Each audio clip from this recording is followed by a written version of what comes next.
And away we go. It is the Nightcap, brought to you by Galactic Fried Chicken, right here on BearcatJournal.com, www.galacticfriedchicken.com. Go to the website. That'll get you the app. You can download it and get it delivered right to your front door, pretty much anywhere inside the 275 loop, or head down to Dayton, Kentucky. Tell them to pump it up. Save yourself 15% off of the Galactic goodness. It is out of this world. Hi, Aaron. Yo. Are you staying in Athens this weekend? You gonna come down and take in all the madness with all of us? No? No, I'm gonna hang out with the family. All right. A lot going on this weekend. It's very busy. I don't get a ton of those weekends where I get to actually hang out with the family, so I think I'm gonna do that. I don't get to do that either, but it's okay. Let's get to it. We have a Big 12 Week 11. Week 11 is still so crazy to me. So crazy to me, Aaron. But here we are, Week 11, as the Big 12 race is kind of shaping up. It feels like, at least at the moment, Texas, Oklahoma State are in the driver's seat for the Big 12 title game. But, there's plenty that can happen this weekend. Kansas looming. Yeah, Kansas looming at 4-2. Kansas State looming at 4-2. Oklahoma at 4-2. Iowa State at 4-2. So, yeah, there's two that have kind of separated, but there's still a very large pack standing in line waiting for something to happen with both of those schools. So let's get to it. Kansas at home against Texas Tech. Kansas only favored by 3.5. Does that surprise you at all, Aaron? At this point, no, because Kansas got no love last week either, if you remember correctly. Yeah. So until Vegas is not a fan. Until the tape tells me otherwise, I'm gonna ride Jason Bean all the way to the end of the season. The dude has been ridiculous. He has, 91-150, 14-18, 10 touchdowns, 4 picks coming off the bench. That's not counting his rushing yards and touchdowns. Dude's been a hell of a backup. Yeah, he's not a backup anymore. We have decided that. He is now the starter at Kansas going forward. But that was what you had on your bench. Yeah, I know. Good. Doing really well. I'm going to go with Kansas too. The over-under scares me a little, but I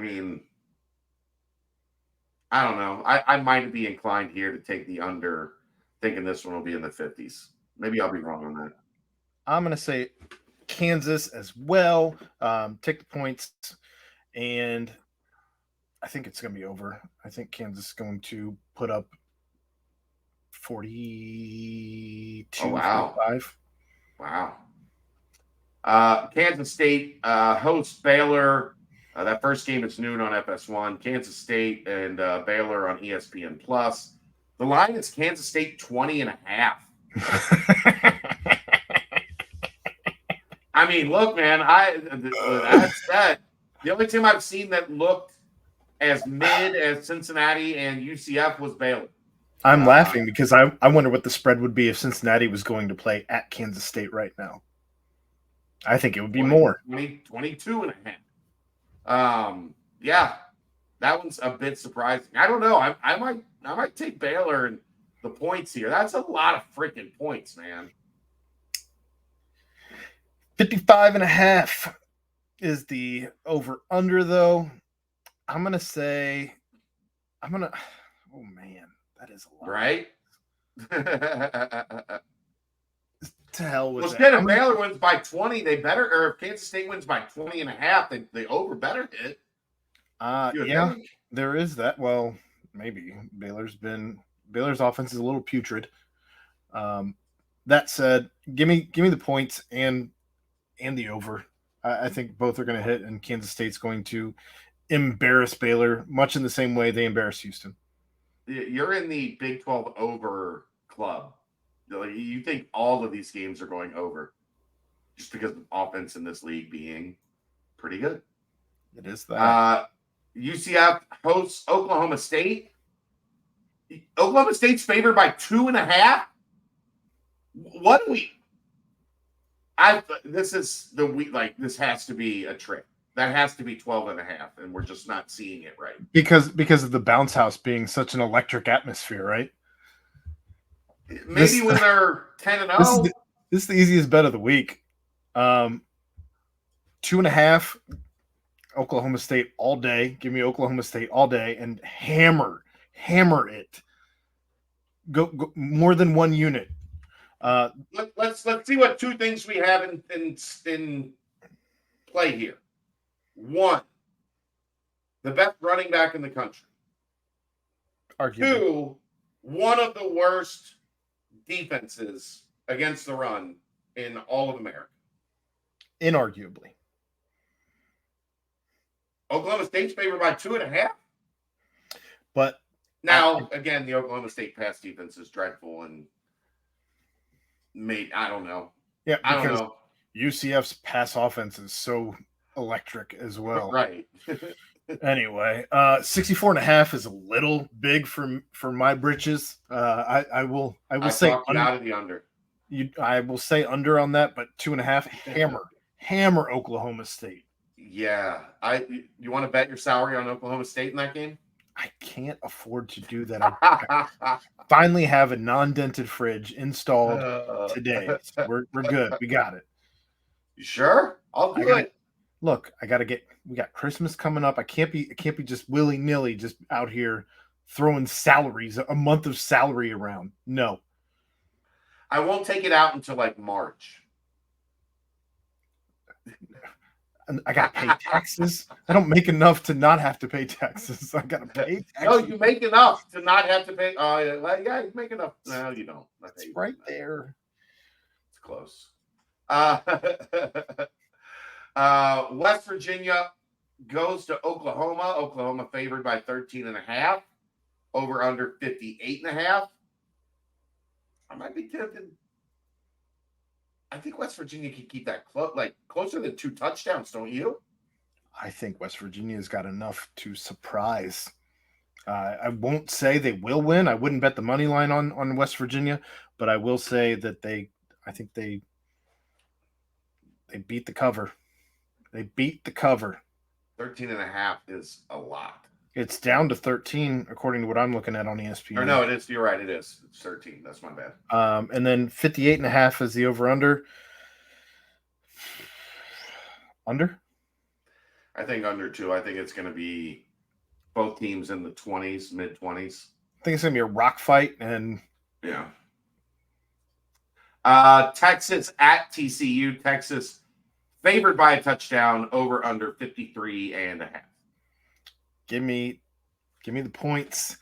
Give me the over. Texas on the money line. Everything's coming up Texas in this game. Never bet Sonny Dykes. Iowa State at BYU. Iowa State 7.5. BYU is not in a good place right now, but that is a 10:15 Eastern game at altitude. I think Iowa State wins. I think I would probably give the points. Huh? I think Iowa State wins as well. I would probably give the points, but I feel much better going with the money line in this one. Like, I think Iowa State wins. I just don't know if it's going to be by a bunch. I will agree on both counts, except it's taking BYU is tempting on the money line. Right. That said, 41.5 on the over-under. I'm going to say under. I'll go over. Yeah, I'll go over by a little, like barely.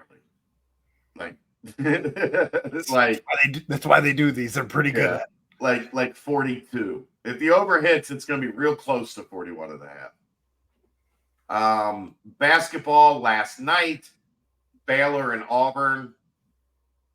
Baylor's got a dude, Jacoby Walter. Ooh, he was outstanding last night. Baylor impressed me, Aaron, because they kind of hung around for most of the game. Like, they were down 4, 6, 8 points. And then they hit a spurt like in the early portion of the final 8 minutes or whatever, the final 2 media timeouts, and boom, then they were up by 4, and Auburn just could not recover. Walter had 28 in his college debut, 10 of 10 from the free throw line, 4 of 7 from 3, 6 rebounds. Yeah. As I said on the board, Aaron, Baylor going to be a problem. ESPN did not give them the percentage to win the game until 3 minutes and 2 seconds left in the game, I believe, if I'm looking at that correctly. And a guy named Ray J. His name is actually RAYJ, all one with the J capitalized, all one Ray word. J. Dennis. That's fun. I just saw his name pop up there when I was doing that. But we said 2.5 for Auburn to win at Baylor. None of that made any sense to us. Well, it's neutral, but I just didn't think Auburn was better than Baylor. But there was apparently also a game tonight. Yeah, Texas Tech played a bye game tonight. Texas A&M COMM. I'm gonna guess. Texas A&M Commerce. That's a big one. I'm sure it is. Right now it is. Oh, it's final. It was 73-46. Blew them out by 27. Yeah. There is a little bit tomorrow. Baylor plays a guy named John Brown. Just him. Yeah, just John Brown. TCU plays Omaha, and Iowa State plays Lindenwood. So I'm sure most of our nightcap tomorrow night is going to be talking about those 3 games. But they're all on the plus. So if you really get that itch, you got to scratch for the Big 12 hoops. They're all there on ESPN Plus. Yeah, you can do it right from the luxury of your laptop monitor, your laptop screen. Friday night, though, there's definitely some action. 8 games Friday night, including Cincinnati. So, yeah. All right. Well, that's about all I got for Big 12 Week 11. It was a long one here. The content is the content, Aaron. Well, we also had signing day. We could have signing day real quick. Tyler McKinley and Tyler Betsy both officially signed with the men's team. The Tylers are locked in. The women's team got their point guard. 4-star Chloe Mann out of Texas, 5'9".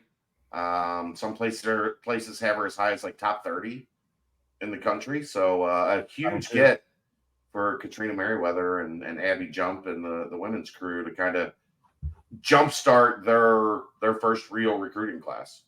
Yeah, you'd love to see that kind of recruits coming in and just another feather in the cap. Yep. But Tyler Betsy and Tyler McKinley, Dave and I discussed quite a bit on the BCJ pod, both really versatile forwards. They both have good size. They both, can really play offense. And as they develop defensively, I think they're going to be multi-position defenders. Guys that are going to be able to switch and not be lost, guarding somebody out on the perimeter. So Keegan's got a story up on Tyler McKinley. He was at his signing event today. I didn't feel like sending him to Connecticut. So I'm waiting for Kane said he's going to send me some pictures from Tyler Betsy's signing. So hopefully we'll have those here by tomorrow. But all right, that's going to wrap it up. Thanks to Aaron. We'll see you tomorrow night for 3 keys. And maybe we'll talk a little men's basketball as they are back in action on Friday. That is the Nightcap, brought to you by Galactic Fried Chicken, right here on BearcatJournal.com. See ya!